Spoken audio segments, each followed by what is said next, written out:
I don't know what study method to use for what purpose. This is every study method you could possibly need to use during exam season, tier ranked, and how you can be using it and when you should be using it. Literally zero fluff. I'm going to get straight into it. I'm a second year at the University of Cambridge. I'm Erin. If you've not been here before, do subscribe for more studying, productivity, and neuroscience. There are 6 core study methods that you can be cycling through. And at the bottom of the pile, you've got writing notes. This can be a very useful thing to do if you're doing it yourself. There is zero point in you generating AI notes or getting notes that somebody else has used, because the purpose of having notes does nothing to help you learn. Like when you're reading through notes, what you're doing is recognition and not recall. The big difference being that recognition is when you're seeing something and your brain is going, oh yeah, I've seen that before. Recall is when you're actually remembering and strengthening your neural pathways. Recognition does not strengthen those neural pathways. So only use note-taking if you're going to be handwriting your notes, taking your notes yourself. The reason you're handwriting and not typing is because when you're typing, it's tempting for you to transcribe. And also the research suggests that when you are handwriting, the physical movement, the tactile motion of physically writing things out increases the chance of that sticking in your brain, increases the chance of you remembering it, makes it easier for your brain essentially to be doing that transfer of the memory from short-term into long-term memory, which is what you want. So if you are writing notes, the only time at which this is useful is on first seeing a new bit of information, a new process, a new topic, something that you want to wrap your head around. And the way that writing notes becomes useful is when you are writing in your own words. When you are thinking about, okay, I'm going to take the input that I've been given, whether this looks like a video, whether this looks like some class notes or a lecture recording, and I'm going to think about what is being said and told to me, and I'm going to reformulate it in a way that makes sense for my brain.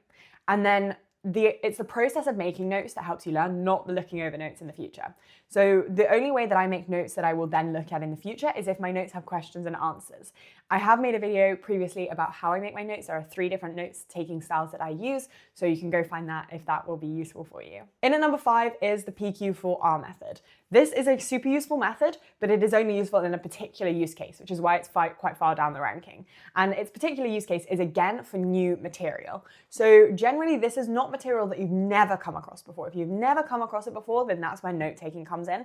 If perhaps you've been to one class and it's been referenced, or it's been in a lecture, or you've seen it in a textbook previously, but you don't have a full understanding of it, that's when you're utilizing the PQ4R method. Again, I have a video that fully breaks down this method, but the overview that you need to know is that it stands for preview, which is basically you scanning through the information that you're looking at. So generally this will be working best for textbooks and academic papers. You scan through looking at the titles, looking at any key equations that are pulled out, any key images, key graphs, whatever it might be. And then you write down some questions. So based on what you've seen about the key headings, the key ideas, what questions can you be answering by reading this? It's things like, what is the definition of blank? How does blank process work? Those sorts of things. And then you go through the 4 R's. So you begin by reading, you read in depth. And then you have a bit of a reflection on what it is that you are reading. And basically what that reflection is answering the questions that you made when you were questioning. And then you recite, so you're not trying to recite the entire thing from memory, the whole passage. You're just trying to talk through everything that you have just learned. So you just will have written down the answers to your questions, and you're then going to be trying to talk through those answers without looking at them. And then at the end, you're reviewing. So what did you learn? What are your next steps for next time? What did you find particularly tricky, particularly easy? Can you be thinking of any links between what you've just learned and things that you have learned previously? That is the PQ4R method. Again, you're using it the first time that you kind of come across new bits of information, not completely new, but the first time that you're really learning it. And at number 4, we have the study method that I use to begin every single one of my study sessions because it is so useful, and it is blurting. There is a very set way that you do blurting that a lot of people don't follow. And the way you do this is you do not look at any material before you start blurting. You don't look at your notes from last time. You don't pull up the slides. You just get out a piece of paper and you get out a pen, and then you set a timer. It's important that you try and time constrain this, otherwise you could go on forever. I generally do this for about 10 to 15 minutes, 5 minutes if it's a much smaller topic. And you just write down on that piece of paper everything that you can remember in your head. You're just trying to get it out of your head and onto that piece of paper related to the particular topic that you're going to be looking at. Once you've done that, you can't finish there. You then have to go to the material that you have, whether it be a textbook, lecture notes. This is where it can be useful to have pre-done notes, for example, just to reference in this step of the blurting. And you compare what you've written down to what's on the reference material. There are 2 things you're looking for. First, did you make any mistakes? And second, is there anything that you forgot? A lot of people will do the second one. They will have a look in, okay, was there anything that I missed off? But they'll forget to check their work for mistakes. And that's how you can perpetuate misunderstandings for a long period of time, because you're not correcting it. If you find that there is a misunderstanding, you have to rewrite it correctly, because just flagging it up in your brain does not also flag up the correction. It's just that your brain knows it's wrong. It doesn't know what is right. You have to always make sure your brain also knows what is right. Again, going back to the use case, I will tend to use this at the start of my sessions. It's a really good way of priming your brain, making sure that it's got all of the material kind of at the forefront, ready to use in the study session that you're about to have. It's also very, very useful for you to be using prior to making essay plans, again, to get the information swimming in your brain. And because it's very spatially visual, it's good for making links between different ideas. In at number 3, the specific use case for this, and I want to say this before I even say the method, because I want you to listen. The specific use case is if you need to memorize things. This is not for understanding, this is for memorization, rote memorization, knowing keywords and the definitions, being able to draw a very specific graph, being able to recall a specific equation. And this is where flashcards are the best thing that you can possibly be doing, specifically spaced repetition flashcards. So you can be using online software for this. I think Quizlet, I think Anki, they all build in the spaced repetition for you. You can also use things like Notebook LM to generate flashcards, but literally any, Gemini will also generate these flashcards. And off the back of that, you want to be reviewing them within set intervals. If you would prefer to have paper flashcards, and that is entirely up to you, I generally prefer to handwrite my flashcards, which is why I use GoodNotes on my iPad. My iPad's down there.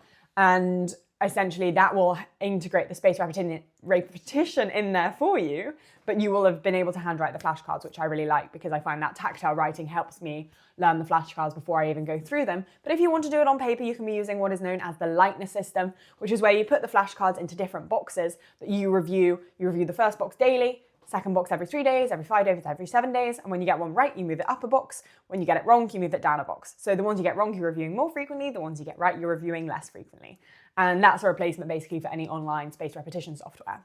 But just remember, if you are using flashcards at all, A, you've got to be using them with spaced repetition, and B, it's only for memorization. And you want basically short thing on the front, short thing on the back. You never really want a short question on the front and a really long answer on the back.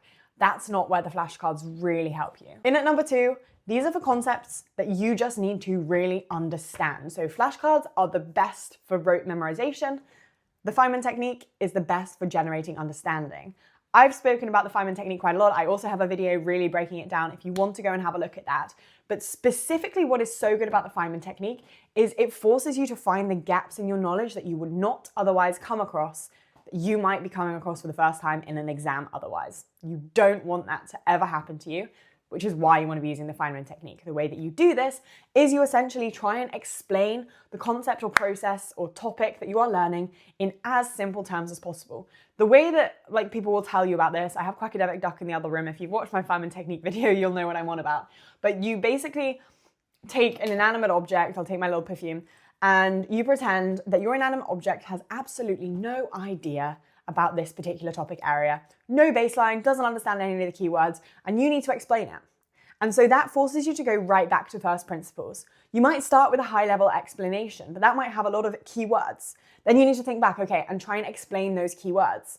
And if you're using other key terms, other key processes, you're going and explaining those as well. So you're trying to go back to basics as much as you possibly can. And in doing so, that's going to force you to see, where do I really understand this? Where can I really break this down? But where, crucially, can I not? And it's those gaps that you can then go back to your reference material and improve your own knowledge and understanding on utilizing the other methods that we've sort of been through. I want to say that the Feynman Technique is the absolute pinnacle for the theory-heavy subjects, things like philosophy, economics, politics, where there's less objective right and wrong and a lot more exploratory thinking. And one of the things that I do when I'm utilizing the Feynman Technique is I will record myself and then play it back.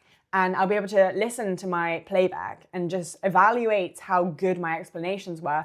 But also sometimes in the moment when you're talking, you think you're giving a good explanation and you think you're really breaking it down. But when you listen back, you realize you actually weren't doing that, which is why I think it is really, really important. No matter what it is that you're studying, however, the number one thing that you can possibly be doing is practice problems.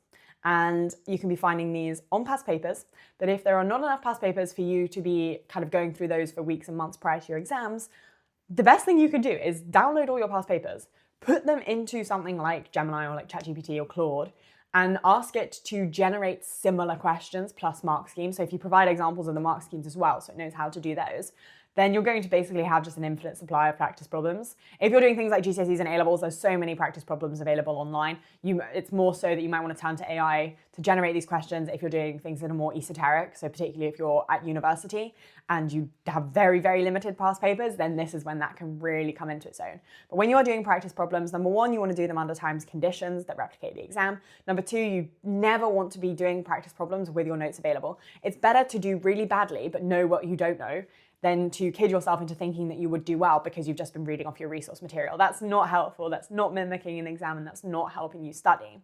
Also, with these past paper problems, you want to be making sure that you do one question and then mark it. Unless you're going through a full past paper, that's slightly different, then obviously you do the full thing and then mark the full thing. But if you're just doing problem by problem, particularly if you're doing a lot of problems in the same topic area, the reason you're going to do the question and then mark it and then another question is you don't want to be carrying forward the same mistake in every question, because sometimes you go through an entire question back on a specific topic and realize you made the same mistake in every question. Whereas if you've done one question, marked it, found that mistake, you'd then be able to practice not making that mistake subsequently. So you're reinforcing the correct method instead of reinforcing the incorrect method. So those are the only 6 study methods that you need for absolute exam success: tier ranked, explained, and when you should be using them. I hope that this really helps you find success in your exams. Let me know in the comments when your next exam is. My first exam is on the 2nd of June, and I will see you in the next video.